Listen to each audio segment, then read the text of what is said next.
बिस्मिल्लाहिर्रहमानिर्रहीम अस्सलामुअलैकुम दोस्तों, आज से ठीक 15 दिन पहले हमने अपने मॉस रोज़ यानी पाटुला के पौधों के ऊपर एक ऐसे फर्टिलाइज़र का इस्तेमाल किया था जिसके इस्तेमाल से हमारे पौधों की ग्रोथ माशाल्लाह बहुत ही अच्छी हो रही है।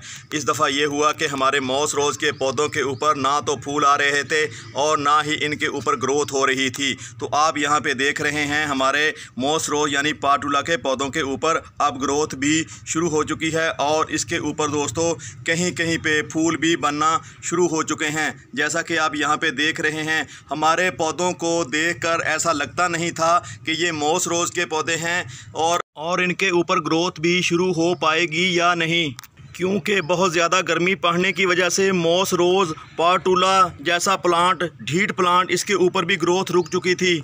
इतनी गर्मी ज़्यादा थी, अगर टेम्परेचर दोस्तों 45 था तो उसकी फीलिंग 55 आ रही थी, जिसकी वजह से पहली बार ऐसा हुआ कि हमारा मॉस रोज़ जैसा ढीठ प्लांट भी ना सिर्फ इसने अपनी ग्रोथ रोक दी बल्कि इसके ऊपर बड और फूल आना भी बिल्कुल बंद हो गए। अब दोस्तों कहीं कहीं पे आपको फूल भी नज़र आ रहे हैं और दूसरा इसके ऊपर बड्स भी मर रही हैं। यहाँ पे आपको दिखाऊं, यहाँ पे आपको दिखाऊं तो आप देख रहे होंगे हमारे पौधों की फिर से ग्रोथ शुरू हो चुकी है। हमने यहाँ पे दोस्तों दो काम किए थे, एक हमने फर्टिलाइज़र इस्तेमाल किया था अपने पौधों के ऊपर, दूसरा हमने इसकी प्रूनिंग की थी। तो इसके असरात आप देख रहे हैं हमारे पौधों के ऊपर, हमारे पौधे घने भी होते जा रहे हैं।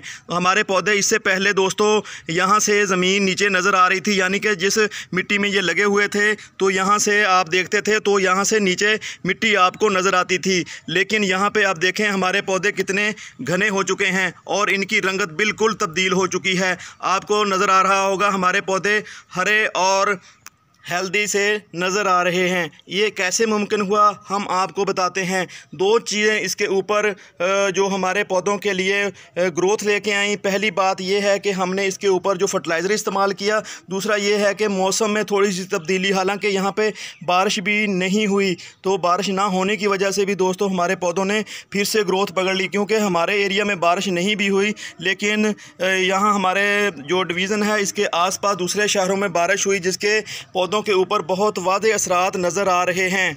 मैंने आज तक मॉस रोज़ के पौधों की ना तो ग्रोथ रुकी देखी और ना ही इसके ऊपर जो फूल आते थे वो रुके देखे। पहली बार ऐसा हुआ है कि मैं पिछले 7-8 साल से मॉस रोज़ को अपने घर पे ग्रो कर रहा हूं, लेकिन पहली बार ऐसा हुआ है ना ही पौधों के ऊपर ग्रोथ आ रही थी और ना ही पौधों के ऊपर फूल आ रहे थे। दोस्तों बारिश से ज़्यादा फ़ायदा हमारे पौधों के ऊपर इस चीज़ का हुआ। जी हाँ दोस्तों, ये ऐसी चीज़ है जो हमारी नज़रों के सामने रहती है लेकिन हमें इसके अफादियत का पता नहीं होता। ये है दोस्तों लकड़ी की राख, जिसका इस्तेमाल सदियों से हमारे घरों में, हमारे खेतों में हो रहा है। लेकिन जैसे जैसे वक्त गुजरता गया, वक्त एडवांस होता गया, ज़माना एडवांस होता गया, तो हमने इसका इस्तेमाल बिल्कुल करना छोड़ दिया। लेकिन अगर आप इस स्टेज पे, इस जो हमारा जो टाइम चल रहा है, अगर आप अब भी इस फर्टिलाइज़र को अपने पौधों के ऊपर इस्तेमाल करते हैं तो हम कहीं पहले से ज़्यादा इससे फ़ायदे उठा सकते हैं। इस लकड़ी की राख के बहुत ज़्यादा फ़ायदे हैं जो हमने इससे हमेशा उठाए हैं। इस लकड़ी की राख से हम दोस्तों अपने कपड़ों को वॉश करते रहे हैं। हम अपने लकड़ी के जो होते हैं कोयले, उससे अपने दांत साफ़ करते रहे हैं। हम लकड़ी के जो कोयले होते हैं दोस्तों, उससे हम पानी को निथारने के लिए इस्तेमाल करते रहे हैं। इसका इस्तेमाल हमेशा हमने अपने किचन में किया है। हमने दोस्तों इसके लकड़ी की राख से अपने बर्तनों को साफ़ किया है। अपने बर्तन जो हो, इसमें दोस्तों 3-4 तरह की खसूसियात होती हैं। इसमें दोस्तों एज ए ये फंगीसाइड भी इस्तेमाल होती है, एज ए फर्टिलाइज़र भी इस्तेमाल होती है, एज ए पेस्टिसाइड भी होती है। इससे हम बर्तन मांजते थे तो जो भी जरासीम बर्तनों में मौजूद होते थे वो अच्छी तरह वहाँ से साफ़ हो जाते थे। तो हमने वक्त गुजरने के साथ साथ जो केमिकल फर्टिलाइज़र थे, केमिकल पेस्टिसाइड थे, उसका इस्तेमाल करना शुरू कर दिया। तो इसकी जो इस्तेमाल था उसको हमने बिल्कुल ही छोड़ दिया। लेकिन दोस्तों आज भी आप इसको इस्तेमाल करते हो तो आपको बहुत ज़्यादा अच्छे रिज़ल्ट आने वाले हैं। अगर आप अपने पौधों के ऊपर महंगी से महंगी फर्टिलाइज़र इस्तेमाल करके थक चुके हैं, अगर आपके पौधों की मिट्टी अच्छी नहीं हो रही, आपके पौधों की मिट्टी में फंगस है, तो आप इस चीज़ से अपने पौधों की मिट्टी को बेहतर बना सकते हैं। मिट्टी का pH लेवल बेहतर कर सकते हैं। मिट्टी में मौजूद जो भी जरासीम होते हैं उनको आप तल्फ़ कर सकते हैं। अगर आपके पौधों के ऊपर कीड़े लग चुके हैं तो आप लकड़ी की राख का इस्तेमाल करके ना सिर्फ अपने पौधों के ऊपर से कीड़ों को ख़त्म कर सकते हैं, इसके साथ साथ दोस्तों आप अपने पौधों को लगने वाली दूसरी बीमारियों से भी छुटकारा हासिल कर सकते हैं। हमने इस लकड़ी की राख को दोस्तों इस मॉस रोज़ के पौधों के ऊपर इस्तेमाल किया था, तो आप देख रहे हैं बारिश का असर इसके ऊपर कम हुआ है। इससे ज़्यादा दोस्तों ये जो लकड़ी की राख है, ये जो फर्टिलाइज़र है, इसका जो फ़ायदा है हमें बहुत ज़्यादा मिला है, क्योंकि मैंने जैसा कि आपको बताया कि यहाँ पे बारिश तो इतनी नहीं हुई, लेकिन बारिश दूसरी जगहों पे होने की वजह से मौसम में टेम्परेचर काफ़ी नीचे आ गए, लेकिन यहाँ पे इन पौधों के ऊपर डायरेक्ट जो है ना बारिश नहीं हुई, तो इसके यहाँ पे असरात इतने हमें वाज़े नज़र नहीं आ रहे। सिर्फ़ और सिर्फ लकड़ी की राख का जो इस्तेमाल हमने किया था 15 दिन पहले, उससे हमें बहुत ही ज़्यादा पॉजिटिव यहाँ पे रिज़ल्ट मिले हैं।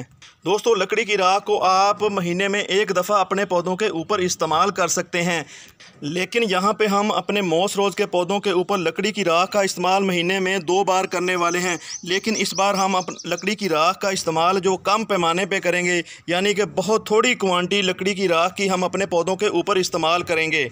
लकड़ी की राख ख़ासकर फूलों वाले पौधे होते हैं या फ्रूट वाले पौधे होते हैं, उनके लिए तो बहुत ही बेहतर टॉनिक है, क्योंकि इसमें पोटाशियम मौजूद होता है। पोटाशियम आपके पौधों के ऊपर इस तरह की कलियां लाने में मदद करता है, और आपके जो फ्रूट प्लांट है उनके ऊपर ज़्यादा से ज़्यादा ख़ासकर जो लीमू का पौधा होता है उसके ऊपर फूल लाने में मददगार होता है।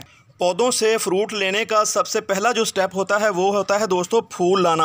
अगर फूल आएंगे तो इसके ऊपर फ्रूटिंग भी होगी, अगर फूल ही ना आए तो उससे फ्रूट हासिल नहीं आप कर सकते। इसलिए आप लकड़ी की राख को महीने में एक बार थोड़े पैमाने पे अपने पौधों के ऊपर लाजमी इस्तेमाल करें, इसके आपको बहुत ही शानदार रिज़ल्ट मिलेंगे। तो आइए हम आप लकड़ी की राख को इस्तेमाल का तरीक़ाकार आपको बताते हैं। दोस्तों आपने अगर 15 दिन पहले, जैसा कि हमने यहाँ पे 15 दिन पहले लकड़ी की राख का इस्तेमाल किया था, तो अब हम बिल्कुल थोड़ी सी एक चुटकी पानी में हल करके, जितनी इस पौधों को पानी की ज़रूरत है उसमें हल करके अपने पौधों को देने वाले हैं। अगर दोस्तों आप लकड़ी की राख का इस्तेमाल रूटीन में कर रहे हैं, तो फिर आप जिस रूटीन में आप कर रहे हैं इसका इस्तेमाल, उसी रूटीन से इसका इस्तेमाल जारी रखें।